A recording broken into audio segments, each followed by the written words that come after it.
Hello and welcome back to Closely Observed English. Here is another piece of writing feedback, and this time we're looking at the C1 Advanced and the proposal. We haven't had any proposals yet. I don't think we have anyway. Proposals are interesting because it's a formal writing genre and you have to look to the future. Reports look at the past, at the current situation and what happened. Proposals look in the other direction, but otherwise they follow pretty much the same genre conventions.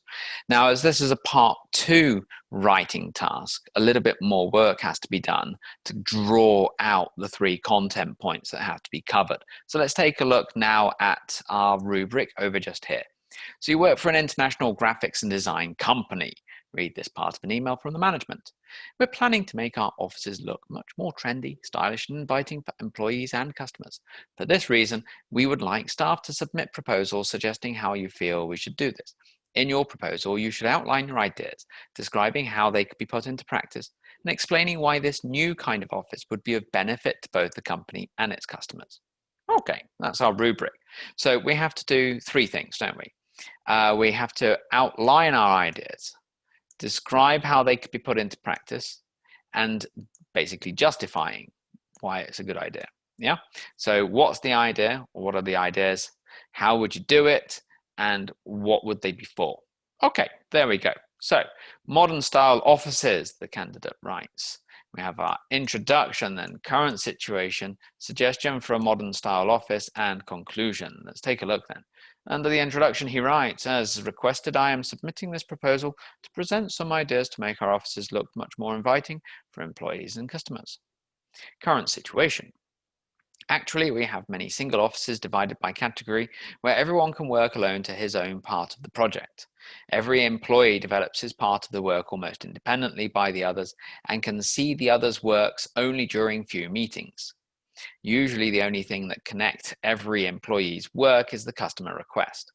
For these reasons, sometimes the final project needs to be revised and we have forced to spend much time on a single project.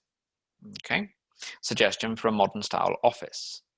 A recent research shows that modern style open spaces create a more comfortable and social place for employees and contributes to improved relations with customers and, as a consequence, their satisfaction. As I said before, consideration should be given to the open spaces. We should remove some walls to enlarge the main room and link it to the reception. In this way, people will take an appointment or just wait their turn in a very comfortable area. Offices should be divided by the main room only by opaque and soundproof glass walls, and projects should be developed together in some new big rooms. Conclusion. I hope you will consider my proposal because a new modern style office will create better relations between employees and customers, improving quality of each work and customer satisfaction. Right. So we know our rubric and we're going to look at the content first of all. Now I'm going to do something. I'm going to draw a box. I'm going to draw a box right just here. I think that that is the only relevant part of this writing task, unfortunately. I'm sorry if that sounds a little bit harsh, but looking at it, remember, we have to outline our ideas, describe how to do them, and describe why. The first part, the introduction, okay, maybe you need an introduction, I'm not sure. Current situation, it's not really asked for anywhere.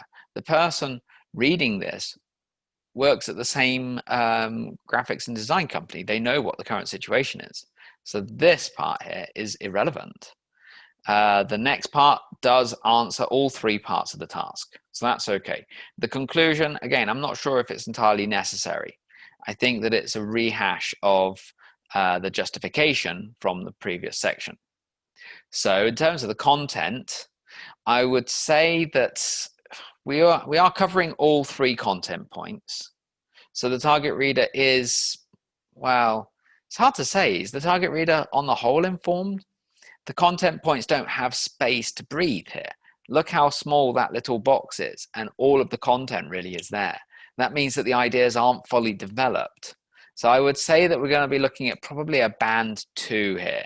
The content points are all addressed, but a lot of what we've got here is irrelevant, and I would say it's more than just a minor irrelevance. It's an irrelevance, and as a result, very little of the text is about the content.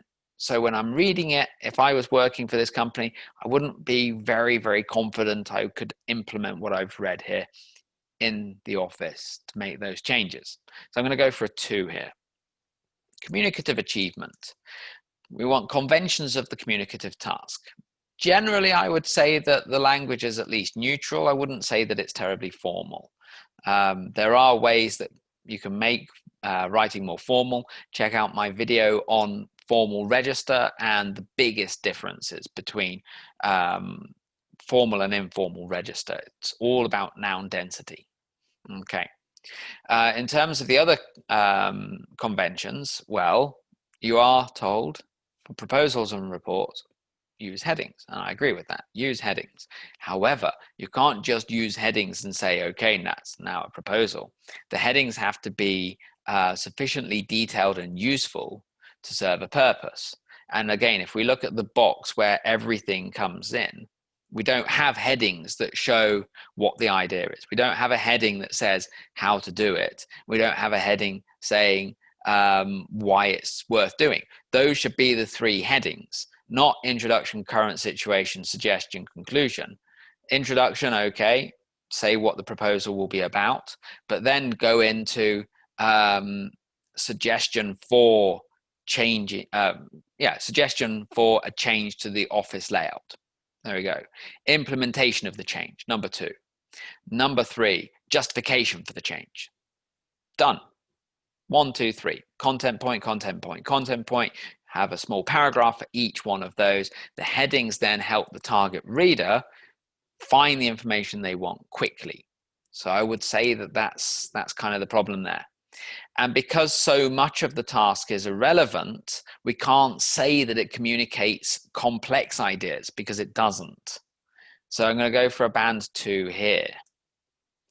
In terms of organization, we do have pretty good management of each paragraph. There's some connections between each one. So for example, under current situation, we've got for these reasons. So that's linking back to the reasons that were given. As I said before, consideration should be given to the open spaces. Yeah, I wouldn't say that's great choice of language, to be honest. As I said before, it sounds a little bit too direct for something that's formal writing to your boss. It's like, as I said before, were you paying attention? I hope you were paying attention because I said it before. You've got to be careful a little bit like that. So I'm going to go for a 2 for that because there's more that could be done in terms of sentence organization. We want to see longer sentences where, for example, I mean, if you look at this suggestion for a modern style office, let's take this one. We should remove some walls to enlarge the main room and link it to the reception. In this way, people will take an appointment. You could connect those 2 sentences into one long sentence by using and just there, for example. We should remove could be changed to be the passive because we don't need to talk about us. We're not going to be the ones doing it, are we? You know, you're going to get a team of contractors in to do it. It's better here. Offices should be divided. Okay, that's nice. So language, unfortunately, it falls short here. There are errors all through. I'm just going to go through and highlight the errors in just one paragraph. Forgive me if this sounds like I'm picking too much apart. So current situation. Actually, this is a false friend. Actually does not mean currently. Actually means in contradiction to something else. You know, it looks like a nice day outside, but actually it's really cold. I've closed the window and I'm wearing a jumper.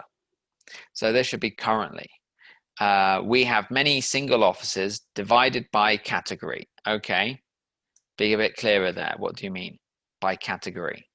Like big and small offices are on one side. So big offices there, small offices there, green offices there, purple there. What do you mean? By work category, is that what you mean? By task responsibility? So where everyone can work alone, not to, but on his own part of the project. We don't know which project yet because we haven't really been introduced to it. Every employee develops his part of the work almost independently. I'm not sure what it means almost independently by the others. Maybe independently of the others or independent of the others in the team. And can see the others this is singular, but there's more than one person there, yeah? Works, that's uncountable. Only is misplaced. During few meetings. Yeah, so what do you mean few meetings? During the few meetings that we have, for example. Usually the only thing that connects, singular, because it's the only thing that connects every employee's work is the customer request. Okay, but that sentence doesn't take us anywhere. We don't really get something from it. For these reasons, sometimes the final project needs to be revised. Well, I'm not sure I understand why. I mean, if you, okay, so you work independently, but is that really a problem? And we are forced to spend a great deal of time. We don't tend to use much in a positive structure on a single project. Okay, so there are lots of little things going through. I still understand, but there are a lot of little things here that kind of distract and don't belong in a C1 advanced piece of writing. So I'm going to go for a band 2 here. So all in all, back to the drawing board, I would say. And it really underlines the crucial importance of understanding the rubric.